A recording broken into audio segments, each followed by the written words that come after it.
বাবার মৃত্যুর প্রায় 22 বছর পর স্বপ্নের মন্দির গড়ে তুললেন মাঝেলি গ্রাম পঞ্চায়েতের উপপ্রধান নরেশ চন্দ্র সিংহ।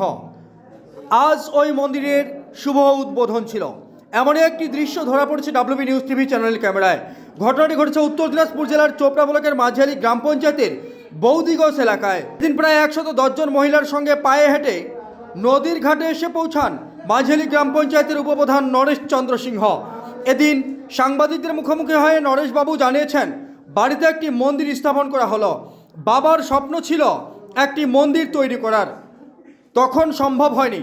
অবশেষে বাবার মৃত্যুর প্রায় 22 বছর পর বাবার স্বপ্ন পূরণ করতে পেরে আমরা সকলেই খুশি। আজ সেই স্বপ্ন পূরণ হলো। আমরা হঠাৎ এখানে আসার সময় দেখলাম যে একটা জাঁকজমকভাবে আপনারা এই নদীর ঘাটে এলেন। আসলে উদ্দেশ্যটা একটু যদি বলেন। উদ্দেশ্য বলতে কিছু নেই, একটা আজকে মায়ের পূজা রয়েছে, তার সাথে একটা নতুন করে মন্দির নির্মাণ হয়েছে, সেটাকে আজকে উদ্বোধন করব। তার জন্য আমরা মায়েরা 108টা মহিলা আর 108টা আমাদের ঘট মানে কলুস আর 108টা ওই নতুন বস্ত্র দিয়ে আর কি মায়ের পূজা শুরু হবে। মন্দির থেকে আপনার বাড়িতে হচ্ছে? হ্যাঁ, বাড়িরই। বলবেন অনেক মায়েরা আসছে এখানে। মায়ের উদ্দেশ্যে বলবো, যা হোক মায়েরা যেভাবে আজকে মায়ের পূজায় অংশগ্রহণ করছে তাদেরকে আমি অশেষ ধন্যবাদ জানাবো।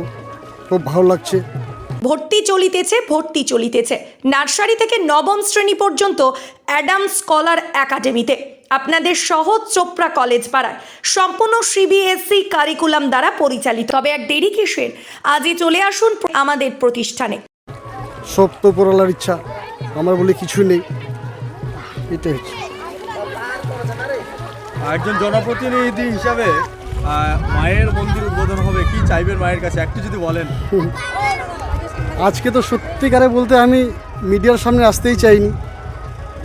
আপনি যেহেতু কোশ্চেন করতেছেন, তার কী বলবো, মায়ের কাছে তো সবারে যা হোক আরাধনা শুভকামনা থাকেই, আশীর্বাদ চাইবই যে শরীর সুস্থ যেন ভালোভাবেই চলে, এটার জন্য।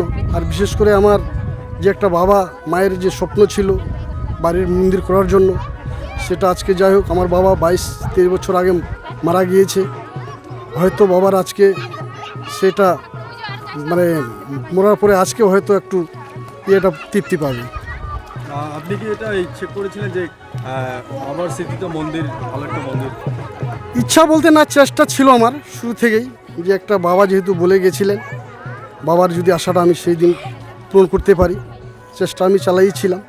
চলতে মোটামুটি যা হোক আস্তে আস্তে করতে মানে এবারে আমি কমপ্লিট করতে পারলাম। আমি বলতে কিছু না, উপরওয়ালার সহযোগিতায় মন্দিরটা হয়েছে আর কি।